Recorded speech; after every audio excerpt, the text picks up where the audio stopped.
Welcome to the Irrawaddy Battle. Today we're going to talk about peace process and finish peace process in Burma or Myanmar under the new government.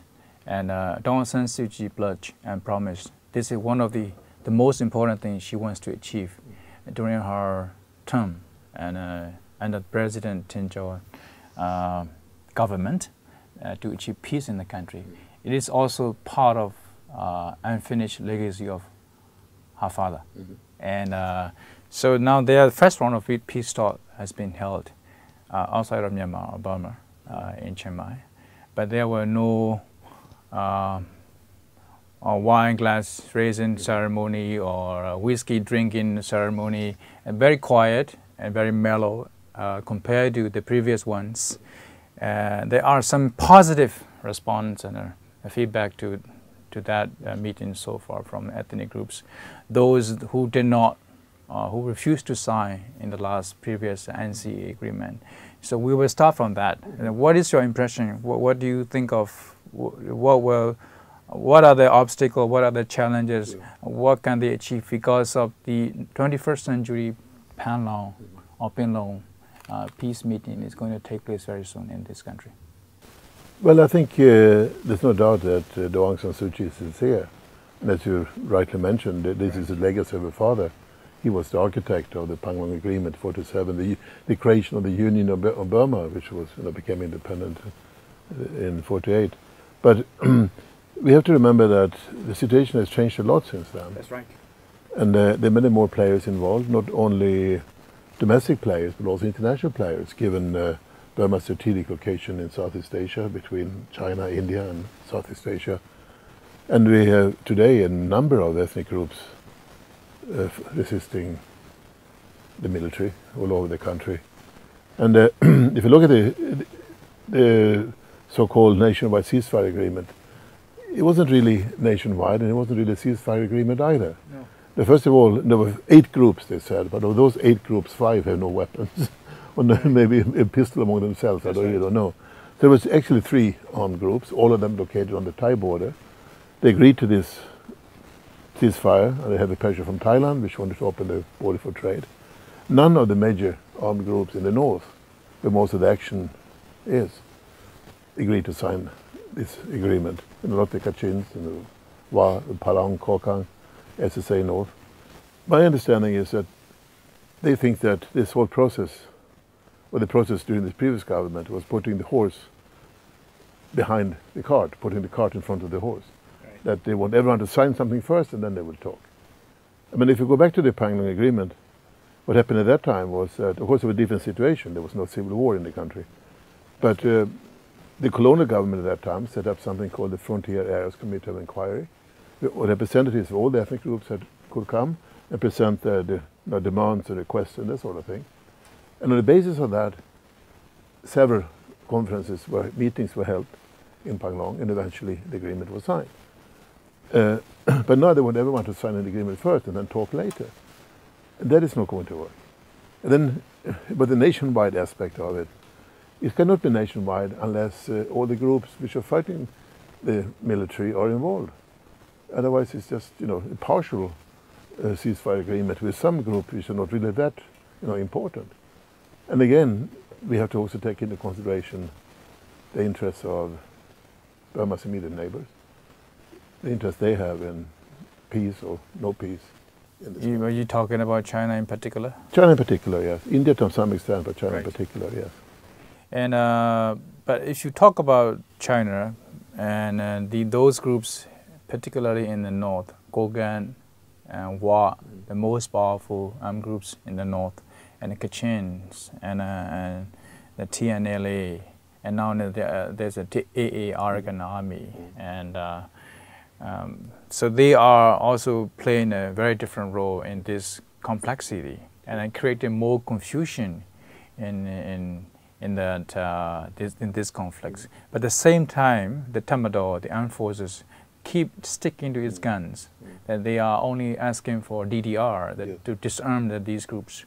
And so, what is new in this? It seems like, I mean, even if Aung San Suu Kyi, we don't question, people don't question about her intentions, sincerity. Sure. But at the same time, the mountain of challenge waiting. That's a difficult thing over there in the north. Absolutely, and we have to remember also that the main player behind the scenes here on the Burmese side is of course the military, because we talked about the military conflict. That's right. And from talking to some representatives of the ethnic armed groups, people I met over the past few months, since this new government took over, the question they're asking themselves and telling me is that how can we be sure that the approach of the new government is different from that of the previous government? If it is the same, what's the point? You cannot just continue on something which is not going to work. There's a non-starter. We need a new, fresh approach to the whole civil war. And that will mean that we really have to change the constitution, maybe even write a new one. Because under the present constitution, the way it's formulated today, it will be very difficult to meet the aspirations of the various non-Burma nationalities of the Union. Without achieving peace, people still cannot rewrite the constitution that according to the House Speaker.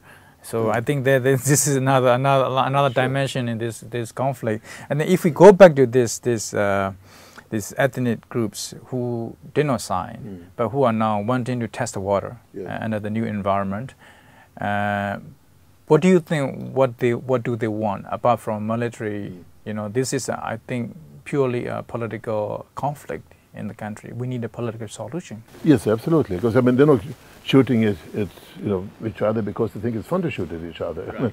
Right. They are fighting for specific political goals.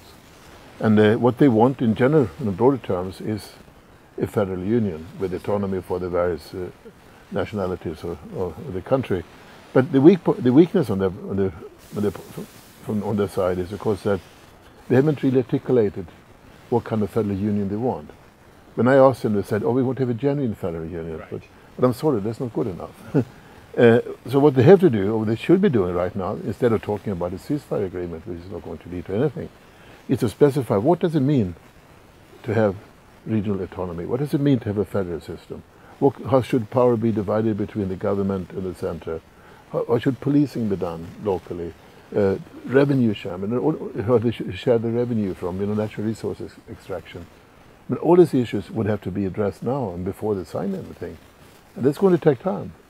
And it's going to be very complicated. And the armed groups are not the only actors here. You have a lot of civil society organizations in all the frontier areas, which are very powerful in the local communities. And you cannot separate them from the armed groups and say, okay, let's talk to the armed groups here and the civil society organizations there, which is my understanding is going to happen when the 21st century Panglong gets But I heard, off the ground. as far as we understand this, under the new government, and the CSO groups will be separated. Yes, exactly. And this is what some of the representatives of the armed groups I met think is wrong. Because they say, we don't have separate interests. We all want the same thing. We want to change the structure of the country, or the union. We want to have a federal union, whether we will carry arms or not. You cannot separate the military from the civil. Separate in terms of, they may not always agree with each other. That's right. But still, it's part of the same issue, the same problem. And the central issue here is, of course, what kind of country should Burma be? Should it be a centralized state with its very strong, central power, or should it be a federal union with more power to the states in the region? Aside from definition of genuine federal union, more practical terms, and what could they achieve in the first, conference, probably to be held in July and August? We're going to be very busy watching, monitoring, and reporting on this issue. But if Aung San Suu Kyi alone, she's a charismatic leader and supported throughout the country, even among the ethnic groups, and she could garner more trust and more support than the previous government in ethnic areas. But can she alone convince those groups? What kind of incentive? What else on the table can she give it to them? Well, I think you're right that she is probably the only Burmese politician who can bridge this gap. That's right. Between the various non-Burma nationalities and the Burma majority. And it's partly also, to a large extent really, because of the legacy of her father. They remember the Panglong Agreement. They remember him traveling to Kachin State, to Shan State to talk to people, and he listened to people. The criticism that you send us here of Aung San Suu Kyi He said she doesn't listen enough to people she talks No. to. And that is something that she has to change, really. Because she has to listen to these people. They're real people, and they have real demands. They have real, visions for the future and that sort of thing. And it has to be a dialogue on an equal basis between her government, and these various... So are you suggesting that she doesn't listen them enough yet? She should be given more time to listen to their grievance, their visions and their grievance and their future. I think so, absolutely.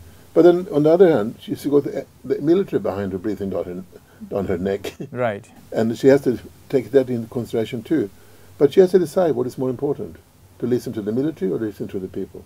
I think it's very difficult to balance because she also doesn't have absolute executive power. No. She could exercise because she is kind of a compromise stage. I think that she has to also talk to the military, as well as she has to understand what the ethnic or their inspiration and what they want, their struggle, and they're very difficult. It's a difficult balancing act, but on the other hand, it is quite important, I believe, well, in my opinion, that don't let the military alone set the agenda. Right. I mean, she has a massive mandate from the population. Right. After the election. She has international support that is much stronger than what the military has on their hands, because they only got guns. And that they cannot defeat. So if she can turn around the table, the military has to follow they cannot really oppose her. And they say, it will be coup, it will be this and that if she doesn't listen to the military. I don't really think that's... Of course, the risk is always there. I agree. Yeah. But it's not really... Sometimes they should determine the course of these talks and the way they want to solve what has been this country's problems since independence. It's too important to just sit and listen to the military and let them set the agenda. The government, the elected governments, will set the agenda. This is my view. Talking about external actor, talking about China, Yeah. China allegedly wanting to control or monopolize or to be ownership of this peace process. Yeah. There is also allegation that the new government and the President Tinjo and or the State Councillor Aung Zaw kind of weird structure, political structure. Anyway, that and the government, they seems to be much more leaning towards China. Yes. And we also know that the motivation of Chinese government, that the northern frontier seems to be their territory. Yeah. And then recently, when we interviewed the KIA leader, General Guan Mo, and he talked about the external actor, including China and America. That if Burma is going to depend on one country, there's a danger. Yes. He warned. It is, but then on the other hand, China is there. America is very far away. That's right. And China has what they see as legitimate security interests in Burma. Access to the Indian Ocean, right. Trade, strategic interest in the entire region and so on. And that makes China probably the most important actor in the peace process. Much more important than the European Union or Norway or Switzerland or even Japan and America. Right. But the difference here is, and this is, I think people have very difficult understanding what's going on, is that the Western attitude is very often black and white. As former President George Bush said himself, you are either for us or against us. That's right. The Chinese don't think that way. They have a very large grey zone where they just give them room to maneuver. They move very quickly. Fast, yes. They move very, very quickly. But you can see on the one hand they're supporting the war, and on the other hand they're very close to the government here. So it's not that black and white, for or against kind of thing. They have a much wider area to play with. And the Wa is one of the stronger ethnic armies in these countries, and they're openly receiving support from China. Yes, definitely. I would think I don't think any rebel army in the world can match the United States Army. I mean, they got armored personnel carriers, they got man-pad surface-to-air missiles, heavy machine guns, mortars, howitzers. I don't know any non-governmental army, if I may use that term, can even come close to the war. And all this stuff is coming from China, and it's not the kind of stuff that falls off the back of a truck. And nor can any local commander in Yunnan decide what goes to the war. Not when we talk of this kind of weaponry. This is central policy. Yeah, but part of the assembly policy is also to support the government, and that's why I talk about this grey zone. This is a big issue. And the last question, Bertil, is that it seems like last 3 or 4 years, attention from the Western media and international community has been given to the issue of Rohingya, and overlooking the real, long-standing, legitimate, ethnic struggle and the very complex situation in the north. What do you think of it? Well, when I meet other foreigners and I mention ethnic conflicts in Burma, they say, "Oh yeah, you talk about the Rohingyas, right?" And I said, "No, I'm not. What is happening in Rakhine State is an absolute tragedy. People should not be treated like that. It has to be solved locally. And it becomes very dangerous if the conflict in Rakhine State spills over into an anti-Muslim way across the country, then it becomes serious. But nevertheless, the most important ethnic issue or issue related to ethnicity facing Burma today is not what's happening in Rakhine State. It's what's happening in the north. Because they have a full-scale war. Helicopter gunships, attack aircraft, heavy artillery, people dying, 100,000 people or more now, internally displaced. It's a far more serious situation than in Rakhine State. And more importantly, really, if you may use that term, it's the fact that this has to do with the future of the country. That's right. What kind of country should Burma be? A federal union or a centralized state? What's happening in Rakhine State is very much a local issue. Tragic as it is, but it's not the most important issue facing the country today. Thank you very much, Bertil. Thank you. Thank you.